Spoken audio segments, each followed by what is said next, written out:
Banyak bicara, banyak salah. Selamat datang di channel Hukum TV. Sebelum memulai podcast, mari dukung channel ini dengan cara klik tombol subscribe, like, dan share video ini. Saya karyawan di sebuah perusahaan dan saya mendengar kabar bahwa perusahaan tempat saya bekerja sedang digugat pilot di pengadilan niaga.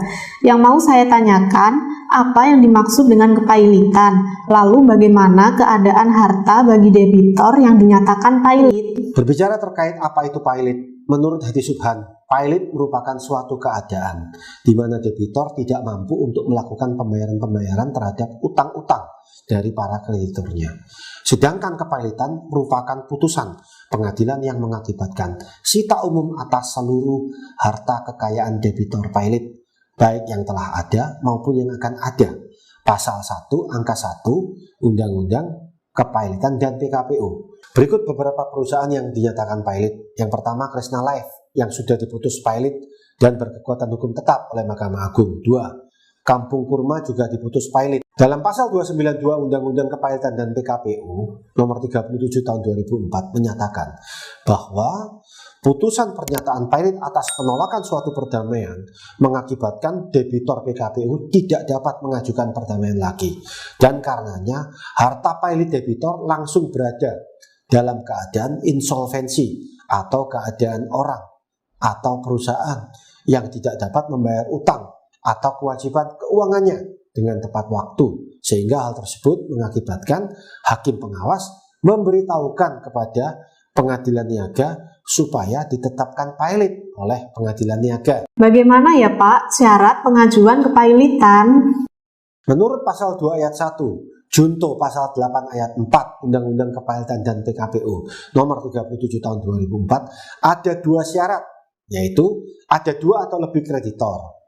Kreditor adalah orang yang mempunyai piutang karena perjanjian atau undang-undang yang dapat ditagih di muka pengadilan. Kreditor di sini mencakup baik kreditor konkuren, kreditor separatis, maupun kreditor preferen. 2. Ada utang yang telah jatuh waktu dan dapat ditagih. Artinya adalah kewajiban untuk membayar utang yang telah jatuh waktu, baik karena telah diperjanjikan, karena percepatan waktu penagihannya sebagaimana diperjanjikan, karena pengenaan sanksi atau denda oleh instansi yang berwenang, maupun karena putusan pengadilan, arbiter, atau majelis arbitrase. Dan kedua hal tersebut, atau adanya dua atau lebih kreditor, dan adanya utang yang telah jatuh tempo dan dapat ditagih, dan dapat dibuktikan secara sederhana. Lalu, bagaimana keadaan harta bagi debitor yang telah dinyatakan pilot? Berdasarkan pasal 24 Undang-Undang Kepailitan dan PKPU nomor 37 tahun 2004, debitor akan kehilangan penguasaan dan pengurusan terhadap hartanya sejak tanggal putusan pernyataan pilot. Lalu, siapa ya Pak yang mengurus harta kepailitan? Pengurusan harta debitor pilot dilakukan oleh kurator. Siapa yang dapat mengajukan permohonan kepailitan?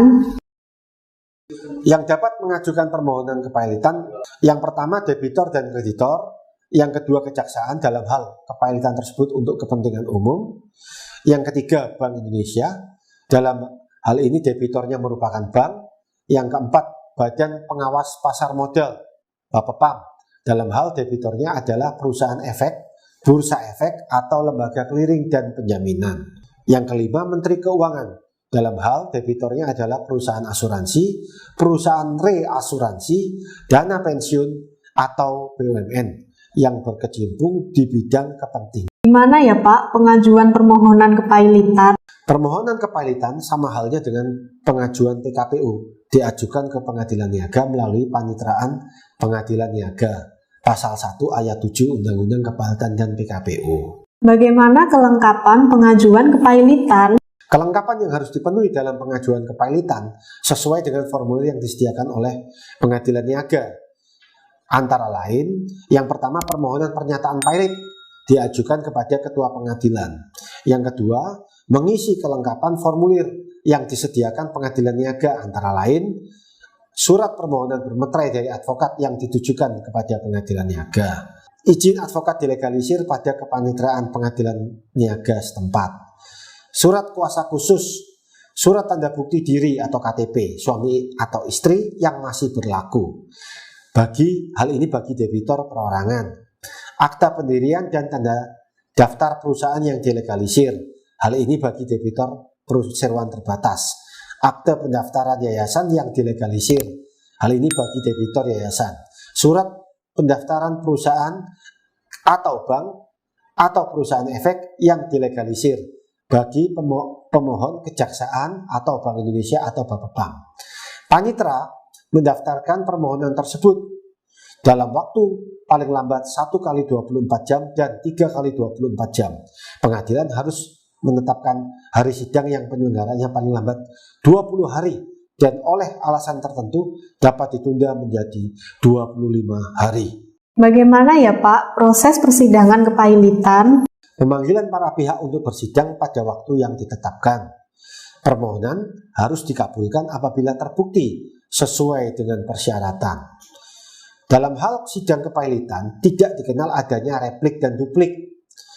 Selama putusan atas permohonan pernyataan pailit belum ditetapkan, maka kreditor atau pemohon yang lain dapat mengajukan permohonan kepada pengadilan untuk meletakkan sita jaminan terhadap sebagian atau seluruh kekayaan debitor dan menunjuk kurator sementara untuk mengawasi pengelolaan usaha debitor dan mengawasi pembayaran kepada kreditor. Apabila setelah sita jaminan dijatuhkan dan ada pihak ketiga yang mengklaim sebagai pemilik barang yang disita, maka bantahannya harus diajukan ke pengadilan niaga tersebut. Setelah proses pemeriksaan terhadap permohonan dilakukan, maka hakim harus menetapkan putusannya paling lambat 60 hari sejak permohonan tersebut didaftarkan. Putusan dapat dijalankan dahulu meskipun terhadap putusan tersebut diajukan suatu upaya hukum. Adakah upaya hukum yang dapat dilakukan terhadap putusan permohonan pailit? Berbeda dengan PKPU yang tidak ada upaya lagi, dalam kepailitan terdapat upaya hukum yang bisa dilakukan dengan kasasi ke Mahkamah Agung. Hal ini sesuai dengan pasal 11 Undang-Undang 37 tahun 2004 tentang kepailitan dan PKPU. Selain itu, terhadap putusan atas permohonan pernyataan pailit yang telah memperoleh kekuatan hukum tetap dapat diajukan peninjauan kembali ke Mahkamah Agung. Demikian sesuai dengan pasal 11 ayat 1 Undang-Undang Kepailitan. Jadi setelah putusan pailit dijatuhkan, maka si pailit seketika kehilangan hak untuk melakukan pengurusan dan penguasaan terhadap harta kekayaannya. Seluruh harta akan menjadi budel pailit.